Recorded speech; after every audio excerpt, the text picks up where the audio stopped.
बात करनी है, बात कर लीजिए। राधे राधे गुरुजी। राधे राधे। मुझे कोई प्रश्न तो नहीं पूछना, बस एक मेरे मन में जो अभी भावनाएं हैं वो मैं प्रकट करना चाहती हूँ। अभी मैंने सभी वृद्ध माताओं के दर्शन किए, और जैसे कि आप बोलते हो कि कोई अपनी माँ को नहीं संभाल पाता और आप इतनी सारी माँ को संभाल रहे हैं, तो मेरी तरफ से आपके लिए मैं कृष्ण जी को बोलूँगी कि खूब सारा आशीर्वाद आपको दे, और आप ऐसे ही जो काम कर रहे हैं करते रहिए। और मुझे सच में बहुत अच्छा लगा, और मेरी इंडस्ट्री से जितने भी कलाकार हैं मैं सबको बोलूँगी कि यहाँ पर एक बार ज़रूर आए। इन्होंने बहुत अच्छे गीत गाए हैं, बॉलीवुड के लिए काम करती हैं ये बहन, और इन्होंने 52 गज का वो गीत गाया है ना, 52 गज का दामन, वो ऐसा एक गाना है जो कि बहुत कम समय में YouTube पर 1.1 बिलियन गया था, अभी 1.6 बिलियन व्यूज़ है, मतलब बहुत ज़्यादा व्यूज़ थे उसके। जी, तो वो 52 गज का आपने गाया है। जी, सुंदर सुंदर। तो आप गाते हैं, बहुत अच्छा गाती हैं, और आज इन्होंने वृद्ध माँओं का दर्शन किया, और यहाँ दर्शन करके यहाँ की रसोई सेवा भी देखी, यहाँ की माताओं का दर्शन भी किया। अच्छा लगा आपको? बहुत बहुत अच्छा लगा, मतलब अपनापन फील हुआ है और सबसे मिलके बहुत अच्छा लगा। सुना दीजिए आपकी लाइनें जो हैं, एक दो लाइन उसी की। 52 गज की एक दो लाइन सुना दीजिए, हम भी सुन लें। 52 गज एक ऐसा गीत है, लोकगीत है हरियाणा का, जो कि एक ये दर्शाता है कि पुराने जब हमारा जो कल्चर है उसमें जो माताएं थी वो कैसे आभूषण पहनती थी। तो वो आपने लिखा है किसी ने, या पहले परंपरा था उसकी, परंपरागत था? नहीं, लिखा गया है वो, अभी उसको 3 साल हो गए हैं गाना आए हुए। किसी और ने लिखा है? हाँ जी। आपने पहली बार गाया उसको? हाँ जी, मैंने पहले बार किसी और ने भी गाया? नहीं नहीं नहीं, किसी ने गाया, मैंने ही गाया, मैं ही रियल ओरिजिनल सिंगर हूँ उस गाने की। तो आपके लिए किसी ने लिखा है? जी जी जी। बहुत अच्छा, सुनाइए। अपना रूप रंग सजाऊं, मेहंदी हाथा में लगवाऊं, पायल कंगड़ भी मंगवाऊं, फिर नीर भरण में जाऊं, घूंघट काना सा काढूं ना कसर घालूंगी, 52 गज का दामन पहर मटक चालूंगी, 52 गज का दामन पहर मटक चालूंगी। Thank you. इसमें बस यही है कि पहले ज़माने में जो हरियाणा का जो कल्चर है उसमें पूरे सज धज के रहती थी माताएं, दामन 52 गज का दामन पहन के, और पूरा टूम, गहनों को टूम बोलते हैं, तो उनको सब पहन के, तो वो एक कल्चर दिखाया है हमारे इसका। अच्छा है, सुंदर, अच्छा लगा आपसे मिलके। आपने माताओं के दर्शन किए, भगवान आपको सुखी रखें, खूब ऊंचाइयों पर जाइए। धन्यवाद गुरुजी। राधे राधे। धार्मिक लोग जब अच्छे पद पर जाएंगे तो निश्चित धार्मिकता बढ़ेगी। धन्यवाद गुरुजी। खुश रहिए। राधे राधे गुरुजी। ठीक है गुरुजी, मेरा एक प्रश्न है जी। मेरा नाम नीलेश कुमार सिंह है और मैं भारतीय रेल पश्चिम रेलवे में ट्रेन परीक्षक के पद पे कार्यरत हूँ।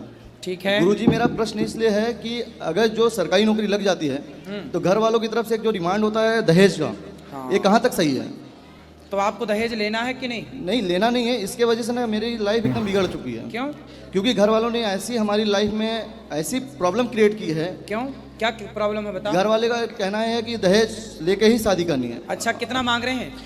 मांगा तो कुछ नहीं है सर, सामने से ही ऐसा आता है कि 15 लाख, 20 लाख, 22 लाख, यहाँ तक के उस समय मेरी सैलरी सिर्फ 40 से 45 हज़ार ही थी, लेकिन दहेज की डिमांड इतने लंबे लंबे होते थे। तो उस समय आपके माता पिता दहेज चाहते हैं? पिताजी तो नहीं है, मेरे मामा ने मेरी बचपन से परवरिश की है, और मेरी मम्मी मामा के साथ में ही रहती थी। और जब ये मेरी नौकरी लगी तो मेरी सिर्फ एक दिन की खुशी रही नौकरी लगने की। उसके बाद से तो मेरी लाइफ एकदम बिगड़ चुकी थी, क्योंकि हरदम प्रॉब्लम क्रिएट इसलिए हुआ कि इस लड़की का रिश्ता आ रहा है, इस लड़की का रिश्ता आ रहा है। और मेरा कहना एक था कि दहेज लेके शादी नहीं करनी है, क्योंकि मेरी मम्मी विडो है, मतलब विधवा है। हाँ। क्योंकि बाद में ऐसा होता है ना सर महाराज की जो लड़की दहेज लेके आती है वो घर में सुख शांति तो बिल्कुल गड़बड़ा देती है। मैं बहुत लोगों को देखा है, और मेरे साथ में काम करने वाले काफ़ी लोग हैं सही है, जिनके साथ में हरदम आए दिन ये होता है कि उनका तलाक है, ये है, डिवोर्स है, कोर्ट में जाना है। इस सब चीज़ से मैं बहुत दूर रहना चाहता था। लेकिन फिर भी गुरुजी मेरे साथ में ऐसा हुआ कि मेरे घर वाले, मतलब मेरी मम्मी को तो मैंने 2021 में आपके पास लाया भी था, लेकिन उस समय एक्चुअली मेरा बेड लक बोलो कि उस समय भी आप उस कथे में ये बोल रहे थे बच्चों को अपने माता पिता के अनुसार ही काम करना चाहिए। तो इस कारण से मेरी हिम्मत नहीं होगी। अगर मैं बोला कि मेरी मम्मी एक धमकी देती है हमें कि अगर तुम अपनी मर्जी से शादी करोगे तो मैं तुम्हें छोड़ दूंगी, और मैं महाराज जी के पास जाऊंगी, उनके पास काफ़ी माताएं हैं, तो मेरा भी। आपकी माँ आई हैं? नहीं, मम्मी नहीं आई, मेरी वाइफ आई है, जिससे शादी मैंने अपनी मर्जी से की है।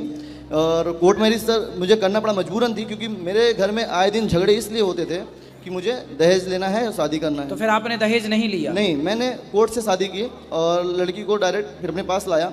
और अभी तो मेरी मम्मी से सब कुछ सही है, सब कुछ ओके हो गया है, लेकिन आज भी मेरे रिश्तेदार और मेरे मामा, खास करके मेरे मामा और मेरे चाचा चाची लोग आए दिन अभी भी मम्मी को भड़काते रहते हैं, तो कभी कभी भड़क जाती हैं।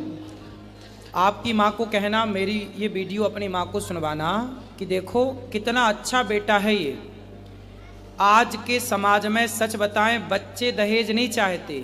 जो बच्चों के माँ बाप हैं वो अभी उस मानसिकता से बाहर नहीं आए। अरे हम में काबिलियत होगी तो हम अपनी पत्नी बच्चों को कमा के खिलाएंगे, हम लड़की के पिता से क्यों दहेज लें? वो अपनी श्रद्धा से जो देना चाहे वो दे दे, पर डिमांड क्यों करें?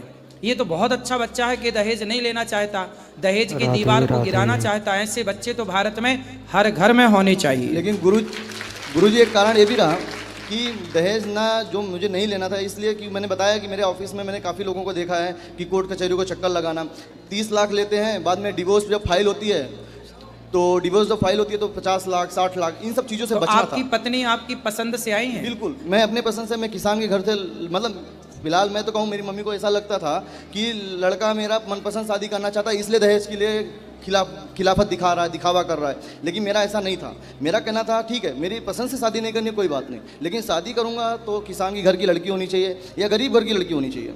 जो मेरा कहने का मतलब गुरुजी इसलिए था क्योंकि मेरी मम्मी को आज मान लो दहेज दे दिया और कल को ऐसा होता था, ज़्यादातर तो यही होता है ना कि दहेज लेके आएंगे, 2 महीने 3 महीने तक लड़कियां अच्छे से रहती हैं, उसके बाद में फिर अपने रंग रूप दिखाना चालू कर देती हैं। बिल्कुल सही है गुरुजी, इसलिए ही मैंने ऐसा किया क्योंकि अगर मान लीजिए आज चलो दहेज मैंने मम्मी के कहने पे ले लिया, मम्मी को खुश करने के लिए, सही है। अब बाद में क्या होता है कि मम्मी को ही नाराजगी होती है, अरे मेरी बहुत ऐसा कर रही है, मेरी बहुत बिल्कुल बिल्कुल। तो ये अपनी सास का पूरा ख्याल रखती हैं? बिल्कुल गुरुजी, मैंने मतलब अपने मुंह से बोल ही नहीं सकता, वो तो मेरी मम्मी कभी आएंगी तो मैं जरूर आपसे मिलाऊंगा। और फिर मैंने मम्मी को इस समय एक चीज़ और भी बोला था, शायद आज आपको बुरा भी लगे। मैंने बोला कि उस समय सर गुरुजी मैंने एक्चुअली है कि मैं देखा भी नहीं था कि आप माताओं की इतनी अच्छी से सेवा करती हैं। अभी मैंने ऊपर गया, देखा वाकई में आप बहुत अच्छा काम कर रहे हैं और रियल है, जो भी है रियल है। तो उस समय मम्मी को ये बोलता था, जो आप देख रही हो ना ऐसा होता नहीं है कहीं पे, तुमको जाना है बिल्कुल चले जाओ, लेकिन मेरी थोड़ी बदनामी होगी, लेकिन आप चले जाओ, बाद में आपको पता चल जाएगा कि बेटा बेटा होता है। फिर भी वो धमकी आज भी ऐसा है कि जैसे चाचा चाची हैं जो भड़काते हैं, तो मम्मी आज भी बोलती है मैं महाराज जी के पास जाऊंगी, तुम्हारी ज़रूरत ही नहीं, मैं तो पेड़ के नीचे रह के भी खा सकती हूँ। तो गुरुजी आप भी बताइए, एक संदेश दीजिए, वीडियो जरूर मैं दिखाऊंगा कि ये क्या सही है।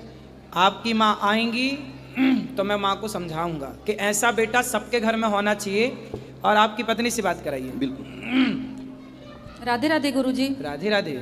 आप बड़े भाग्यशाली हैं कि आपको इस विचारधारा का पति प्राप्त हुआ है इस कलिकाल में, कि जो दहेज के खिलाफ है, और एक अच्छी पत्नी सामान्य घर की, जो रंग रूप के पीछे ना भागकर, शोहरत के पीछे, पैसे के पीछे ना भागकर, और देखो वो आपके साथ है। तो आप इस परिवार का सदा ख्याल रखना। जी गुरुजी। ठीक है। इनकी माँ का, इनका एक अच्छा पति है, ये एक अच्छी सास हैं आपकी, वो जिनको आपको बेटी बनकर उन्हें माँ समझ करके सेवा करनी है। गुरुजी मैं कभी शिकायत का मौका नहीं दूंगी। ठीक है। और गुरुजी मेरे ही घर के बाजू में, मैं तो मुंबई में इस टाइम रहती हूँ, मेरे ही रूम के बाजू में एक लोग लड्डू गोपाल को लाए हैं, और दीपावली के दिन उनके लड्डू गोपाल जल गए, मतलब आधा शरीर उनका पूरा जल गया, उनका कपड़ा पूरा जल गया, बिस्तर जल गया, लेकिन उनका चारपाई नहीं जला। ऐसा क्यों हुआ गुरुजी? कोई बात नहीं, नहीं जला जो ठीक है। तो भगवान जी को जब दीपावली में दीपक जलाओ, कभी भी जलाओ, तो थोड़ा ध्यान से, सावधानी से, कि आग वाग ना लगे। और भगवान के मंदिर में विशेषतर लोग दीपक जला के रख देते हैं और कर देते हैं पंखा चालू। तो पंखा से क्या होता है कि कपड़ा उड़ के दीपक की तरफ चला जाता है, उस दीपक की ज्योति कपड़े में लगी, कपड़े से पूरा हो जाता है। लेकिन गुरुजी उन्होंने बताया कि मैं दिया बहुत दूर पे रखी थी, वो श्याम के पास दिया नहीं था, फिर भी वो जल गए, पता नहीं कैसे। ना ऐसा नहीं, ऐसा ही लोग कहते हैं। लोग कहाँ मानते हैं अपनी गलतियाँ। हाँ ये तो है। अपने से थोड़ी आग चली जाएगी, दीपक थोड़ी खिसक के चला जाएगा। नहीं नहीं। फिर इसलिए लोग ऐसी कहते हैं, लेकिन गलतियाँ कहीं ना कहीं होती ही हैं। चूक होगी तब ना हादसा होगा। इससे कोई दिक्कत तो नहीं है घर में? कोई दिक्कत नहीं है, लेकिन फिर भी सावधानी आगे के लिए रखें। खूब बढ़िया से पूजा करें, भगवान जी की सेवा करें। राधे राधे गुरुजी। राधे राधे। जी जी जी। गुरुजी मुझे एक बात पूछनी थी आपसे। बोलो। वो मेरे घर में बहुत प्रॉब्लम होती है। क्या प्रॉब्लम है? मेरी सास मुझे टॉर्चर करती है। शादी हो गई? हाँ। अच्छा, सास अच्छी नहीं है आपकी? नहीं है। कैसी सास चाहिए आपको? मतलब कि मैं उससे बोलती हूँ कि घर में लड़ाई झगड़े मत क्या कर, तो वो लड़ती है। सास हाँ। आपसे लड़ती है? हाँ, बोलती है तेरे माँ बाप ने कुछ दिया नहीं है, ये नहीं दिया तो वो नहीं लेके आई, ये नहीं लेके क्या आई। मांगती है सास? बोलती है कि कुछ सामान नहीं दिया, कुछ नहीं लेके तो आया। आपके पिताजी ने कोई सामान नहीं दिया था? मतलब कि मेरे पिताजी ये चाहते हैं कि हम खुद का मकान बना लें, तो पापा बोलते हैं कि जब सामान देंगे। अच्छा, तो सामान मतलब पापा जी ने आपके अभी कुछ नहीं दिया? तो जब कुछ नहीं दिया तो इसलिए तो बोल रही है सास, भाई हाँ। कुछ तो देते ना। मतलब कि इतना तो दिया था, वो किराए पे रहते हैं, तो पापा ने बोला कि प्लॉट दिवा के घर भर बनवा के आपका। अच्छा, तो पिताजी आपको घर देना चाहते हैं? हाँ। तो अच्छे हैं आपके पिताजी। तो मतलब कि मुझसे लड़ती है, बोलती है कि तू अपने मायके चली जाती है और वहाँ पे काके में नहीं है कि तेरे घर के गलत बोलते हैं, वो बोलते हैं। कोई बात नहीं, सास को ना कान में बोलना, सासू माँ सामान तो खराब हो जाएगा, प्लॉट दे रहे हैं मेरे पिताजी जल्दी से, पर घर बना के गुरुजी बोले आप उसी में चलना, पर मैं आपकी वहीं बैठालना, सास को बैठालना वहां और आरती उतारना। जय सासू माता मेरी, जय सासू माता, ताने तुमने मारे, ताने तुमने मारे, है ना? गुरुजी ये बोलती है कि तलाक दिला दूंगी। है सास? हाँ, मैं आप- दो महीने से अपने घर पे हूँ, ना कॉल आ रही नहीं कुछ आ रही है। पति अच्छे हैं आपके? पति दारू पीता है। शादी कितने साल पहले हुई आपकी? शादी को हो गए 8-9 महीने, जब नहीं पीता था। 9 महीने हो गए? हाँ। और 9 महीने हो गए, और तुम्हारी उम्र कितनी है बेटा? 18 साल। 18 साल की हो, और अभी शादी के 9 महीने हुए, और 9 महीने में सास की शिकायत लेके आ गई हैं?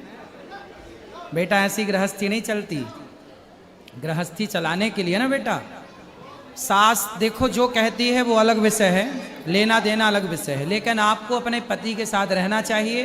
गुरुजी वो नहीं रखता, बोलता है जहाँ मेरी माँ कहेगी मैं वहीं रहूंगा। हाँ, तो वो गलत थोड़ी कह रहा। तुम क्या चाह रही हो कि वो अपनी माँ से अलग हो जाए? मैं नहीं चाहती कि अलग हो जाए, मैं चाहती हूँ कि हम सब साथ में रहें, वो चाहती है कि इससे दूर रहे।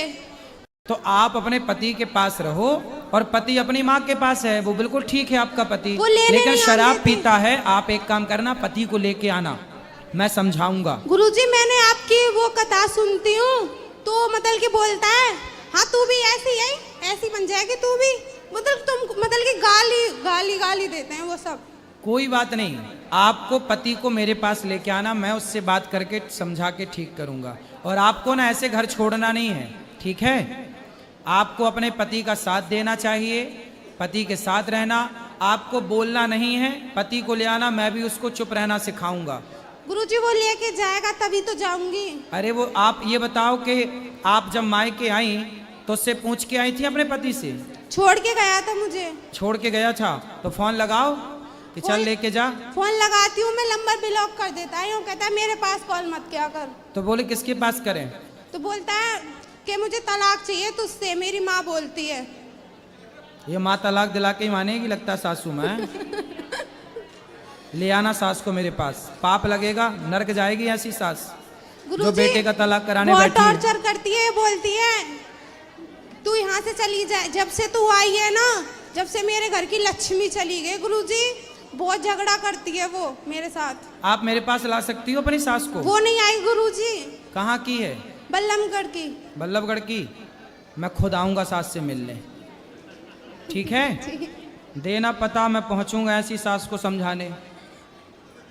जो नहीं आ सकती तो वहीं आना गुरुजी, पड़ेगा। अब वो तलाक चाहती है, क्या करूं मैं? अरे तुम अब बेटा 9 महीने भी नहीं हुए, 8 महीना हुआ शादी के, ये कोई मजाक है क्या? खेल रिश्ते को मजाक बना रखा है।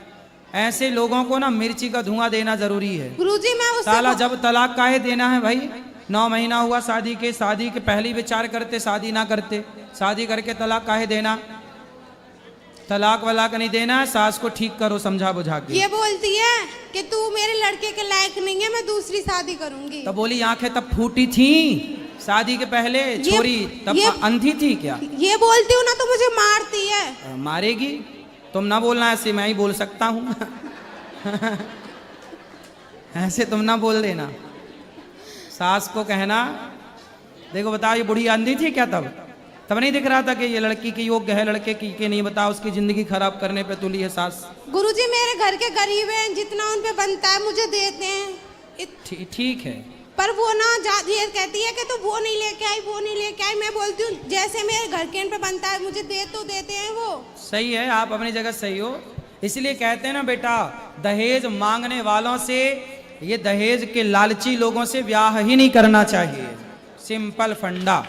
काहे करना ब्याह? पहले ही ठोक बजा के देख लो भैया, कुछ हमारे पास नहीं है कुछ देने को, आपको कुछ चाहिए क्या? वो कुछ डिमांड करे तो मत करो शादी।